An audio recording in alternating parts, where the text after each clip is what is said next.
ఇక డీటెయిల్స్ లోకి వెళ్తే భీమవరంలో ఘనంగా మహాశివరాత్రి ఉత్సవాలు. హన్మకొండ భీమవరం పలివెల్పులలోని దుర్గామాత దేవాలయం కమిటీ ఆధ్వర్యంలో మహాశివరాత్రి ఉత్సవాలు ఘనంగా నిర్వహించారు.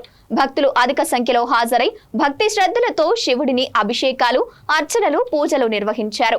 ఇక ఆలయ అర్చకులు నాగేశ్వరరావు, సహాయకులు దేవన్న, ఆలయ సెక్రటరీ ఆకుల హిమవతి, ఆలయ సేవకులు పంచకోటి తిరుపతి, మంజుల, లత, భారతి తదితరులు ఈ కార్యక్రమంలో పాల్గొన్నారు.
అండి, నేను ఫార్మసీ కళాశాల కాకతీయ యూనివర్సిటీలో పనిచేసి రిటైర్ అయ్యాను.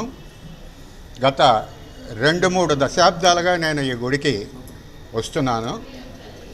ఇంత మంచిగా ఆర్గనైజ్ అయినటువంటి ఒక గుడిని నేను ఇంతవరకు చూడలేదు. ఎంతో డిసిప్లిన్డ్గా ప్రజలు వచ్చి దర్శనం చేసుకుని పూజలు చేసుకుని వెడుతూ ఉంటారు. అమ్మవారి పూజ అయితే ఇక్కడ చాలా సిస్టమేటిక్గా, చాలా అట్రాక్టివ్గా జరుగుతుందన్నమాట. ఇది ఇంతకుముందు సిఆర్పిఎఫ్ వాళ్ళు మెయింటైన్ చేసేవాళ్ళు.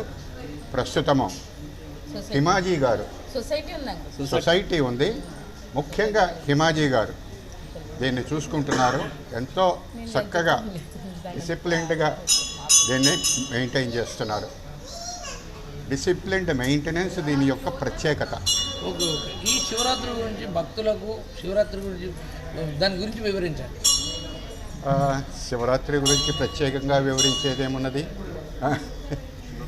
దానికైతే నేను రాత్రి 12 ఇక్కడ ప్రొద్దున 4:30 నుంచి స్టార్ట్ అవుతుంది. మళ్ళీ తెల్లవారి 4:30 వరకు గుడి మొత్తం ఓపెనే ఉంటుంది. ఫ్రీ అభిషేకాలు, ఫ్రీ ఏది చేసినా దేనికి టికెట్ ఉండదు. రాత్రి 12 గంటలకు కళ్యాణం.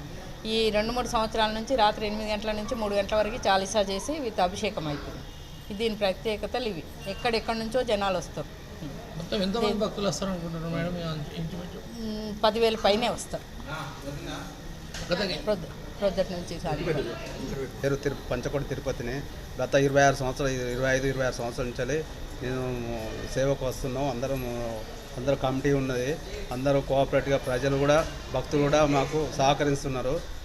ఏకదాటిగా భక్తులు కూడా మాతోటి సహకరించి పూజలు కూడా పాల్గొంటున్నారు. మాకు కూడా కోఆపరేట్ చేస్తున్నారు. భక్తులు కూడా చాలా సంతోషంగా ఉంది. ఈ ముందు కూడా ఈ భక్తులు మాకు సహకరిస్తే అందరితోటి ఏకదాటిగా ముందుకు సాగుతుందని ప్రాధేయపడుతున్నాను.